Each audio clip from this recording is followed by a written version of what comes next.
her. It's her job to make more bees. Then we've got our medium-sized bee, the boy bees, or the drones. It's their job to help the queen. Then we have the worker bees. There's more worker bees than there are of any others. Those are the girl bees. It's their job to clean the hive, to collect the food, to help with the baby bees, and to help the queen. They're busy bees. So, bees don't come out of their hives in the winter, and they only store enough food to last for the winter. So when they come out in the spring, they're really hungry because their food's all gone. We don't have apples and pumpkins in our orchard in the spring. We've got flowers. We've got apple blossoms on our trees.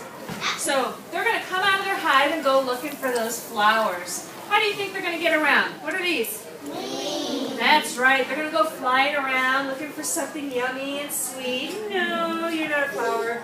No, you're not a flower. Oh, there's a flower. Then they're going to stick. They have a very long tongue that's like a straw called a proboscis. Can you say proboscis? Proboscis. They're going to put that proboscis deep in that flower, and they're going to slurp up a sweet, yummy juice called nectar. Can you say nectar? Nectar. And while they're doing that, they're getting really excited. They're going to go from flower to flower on that tree, and they're also going to pick up a yellow dust that flowers have called pollen.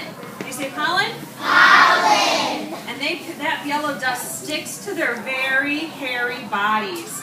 Their bodies are so hairy, they have hair on their eyeballs too. Ew. So, they go from flower to flower, and they go from tree to tree. No, you're not a flower. No, you're not a flower. They find another flower, they put their proboscis in there, and they start slurping up that yummy, yummy nectar, and they get more pollen on their body. But while they're picking up pollen, they're also dropping off pollen from the other tree. Those two pollens are mixing and sending a message to the flower to drop all of its petals. Then what's left behind are the seeds. What do you think is going to grow around those seeds? More flowers. Pumpkins! That's right. Out of our pumpkin flowers, we get pumpkins. Out of our apple blossoms, we get apples. Okay? And that whole process is called pollination. Can you guys say that? Pollination. Very good. But you know what? Her job isn't done yet. She's got that body that's just covered in pollen. But if she goes flying away to take it to the hive, it's going to blow right off of her. So she's got pockets in her legs called pollen pockets, just like you guys got pockets in your jeans. She uses her legs and she pushes that pollen deep down into her pockets so she can carry it back to the hive. Well, then she gets back to the hive and all of her sisters are so excited they want to know where she found it. How do you think she's going to tell them? Is she going to call them on the phone? Send them a text message? No. How about an email? Yeah. They are going to use their Antenna. because it's really dark in a beehive.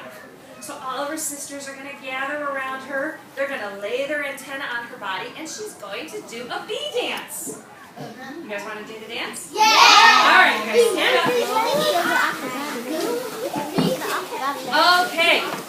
Now we are going to pretend that pollen is really close by, like right outside that door. So if we're bees, we need wings. What kind of noise do they make when they start flapping? Okay, and we're going to turn around one time and stop. You're going to point your behind towards that food, and you're going to shake it. All right. Okay, now that one circle said the pollen is close by. We want to tell our sisters that the pollen is far away, way out there in our pumpkin patch. We need to do the wagtail dance. So we've got our wings, and they're going to